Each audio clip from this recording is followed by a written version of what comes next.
আমরা এসেছি আজহারের ওয়াজ শুনতে, শায়েখ আহমদুল্লাহর ওয়াজ শুনতে। আমরা তার বক্তব্য শুনে যেন অনুপ্রেরিত হতে পারি। তার সামনাসামনি দেখতে এসেছি তার। কিন্তু আরো অনেক পরে আসবে এই সকালবেলা। আমরা এসেছি যাতে সামনে থেকে তাকে দেখতে পারি সেইজন্য। আমি আজহারের ভক্ত, এইজন্য আমি আজহারিকে দেখার জন্য আসলাম। আমরা এসেছি আজহারির ওয়াজ শুনতে। আমরা যাতে সামনে থেকে দেখতে পারি সেই জন্যই আমরা সকাল সকাল চলে এসেছি। আমরা মহেশপুর ভৈরবা থেকে আসছি। আজ 17 বছর আজহারি আজ এই দেশে ওয়াজ করতে পারিনি। আজকে স্বাধীনভাবে সে ওয়াজ করছে, সেই ওয়াজ দেখতে আমরা এসেছি। এত ঠান্ডার মধ্যে সেই সকালবেলা কেন এসেছেন এখানে? তো আমরা আসলে কোরআনের মহব্বতে আসছি। আর যেহেতু ডক্টর মিজানুর রহমান আজহারি সাহেব আসবে, তো দীর্ঘ 5 বছর দেখা সাক্ষাৎ হয় নাই। তো এর আগে প্রথম আমরা দেখছিলাম ফুলতলা বেজেরডাঙ্গা আসছিল, তো তখন প্রথম ওনাকে মাহফিলে দেখি। তো তখন অত জনপ্রিয়তা ছিল না আর কি। তো পরবর্তী জনপ্রিয়তা যখন বাড়ে, তখন করোনার পরেই তো আবার তিনি বাইরের দেশে চলে যায়। তো যার কারণে এবার হচ্ছে দেশে আসার পরেই স্বাধীন বাংলাদেশের প্রথম দেখব। এই কারণে সকাল থেকে আমরা আসছি সেই খুলনা দারুল কোরআন সিদ্দিকা কামিল মাদ্রাসা থেকে, যেটা আল্লামা সাইদি হুজুরের প্রতিষ্ঠিত আর কি দেশসেরা প্রতিষ্ঠান। দারুল কোরআন সিদ্দিকা কামিল মাদ্রাসা থেকে আসছি আমরা।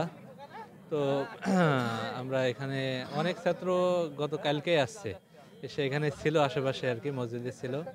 আর আমরা সকালে ফজরের নামাজ পড়েই ট্রেনে রওনা দিচ্ছি আর কি। মানে এত ঠান্ডা দিয়ে মিজানুর রহমান আজহারির জন্য এত ভালোবাসা। জি, এত ভালোবাসা। তো এটা ভালোবাসাটা আসলে ডক্টর মিজানুর রহমান না, কোরআনের ভালোবাসা। আর আজকের এই দিনে যে আপনারা সাইদি সাহেবের প্রতিষ্ঠিত মাদ্রাসায় পড়ালেখা করেন, যদি আজকে আল্লামা সাইদি সাহেব থাকতো তাহলে কেমন হতো এই মঞ্চ?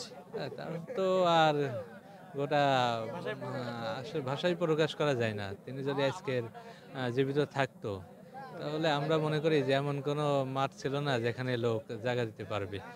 আর মনে করেন যে তিনি আসলে মনে করেন গোটা বাংলাদেশ তার সামনে এসে বসে যেত আর কি, সামনে এসে দাঁড়াতো।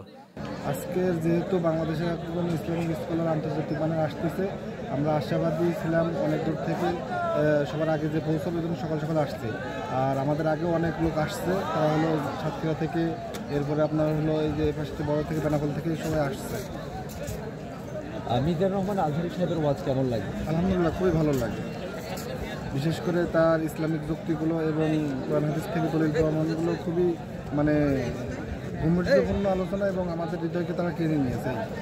ডক্টর মিজানুর রহমান আজহারি এবং শায়েখ আহমদুল্লাহ দুজনই আমার অত্যন্ত পছন্দের মানুষ, এবং তাদেরকে কোরআনের জন্যই ভালোবাসি। তাদেরকে কোরআনের কথা বলে, হক কথা বলে, এজন্যই তাদেরকে বেশি ভালোবাসি।